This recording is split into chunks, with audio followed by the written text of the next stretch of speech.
السلام علیکم ورحمۃ اللہ وبرکاتہ۔ JSR اسلام چینل میں آپ کو خوش آمدید۔ آج میں آپ کو سورہ کہف کے وظیفے کے بارے میں آپ کو بتاتا ہوں، اور سورہ کہف کے وظیفے سے پہلے آپ کو اس کی فضیلت بتاتا ہوں کہ حدیث شریف میں ہے کہ حضرت براء بن عازب رضی اللہ تعالیٰ عنہ روایت کرتے ہیں کہ ایک صحابی سورہ کہف کی تلاوت کر رہے تھے اور ان کے ایک جانب 2 رسیوں میں گھوڑا بندھا ہوا تھا۔ آسمان سے بادل اترے اور گھوڑے کے قریب ہوتے رہے یہاں تک کہ اس کو ڈھانپ لیا۔ وہ تلاوت سن کر خوشی سے گردن ہلانے لگا۔ صبح کو اس صحابی نے رسول اللہ صلی اللہ علیہ وسلم کو ماجرا سنایا تو آپ صلی اللہ علیہ وسلم نے فرمایا کہ یہ سکینہ یعنی رحمت تھی جو سورہ کہف کی تلاوت کی وجہ سے نازل ہوئی تھی۔ غرض یہ کہ اس سورت کی تلاوت سے اللہ کی رحمت حاصل کرنی چاہیے۔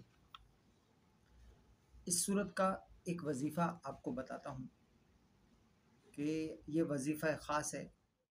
جو شخص قرض دار ہو تو اس کے لیے خاص وظیفہ ہے کہ اسے چاہیے کہ نماز جمعہ کے بعد مسجد میں بیٹھ کر اس سورت کو 1 مرتبہ خلوص دل سے پڑھا جائے اور اس کے بعد سجدہ ریز ہو کر اللہ کے حضور خلاصی قرض کے لیے دعا کی جائے تو انشاءاللہ قبول ہوگی۔ جب تک قرض اترنے کی کوئی صورت نہ بنے اس وقت تک ہر جمعے کو پڑھتا رہے، قرض دار اسے پڑھتا رہے، ہر جمعے کو نماز جمعہ کے بعد اسے خلوص دل سے اس سورہ کہف کی تلاوت کرے اور پھر سجدہ ریز ہو کر اللہ تعالیٰ کے حضور خلاصی قرض سے کی دعا کرے، انشاءاللہ تعالیٰ اس کا قرض ادا ہو جائے گا۔ انشاءاللہ تعالیٰ اللہ تعالیٰ غیب سے اس کے لیے سبب بنا دے گا انشاءاللہ۔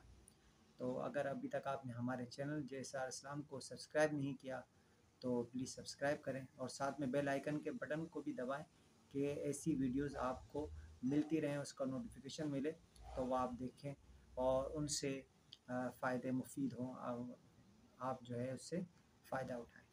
ٹھیک ہے، جزاک اللہ خیرہ، والسلام علیکم ورحمۃ اللہ وبرکاتہ۔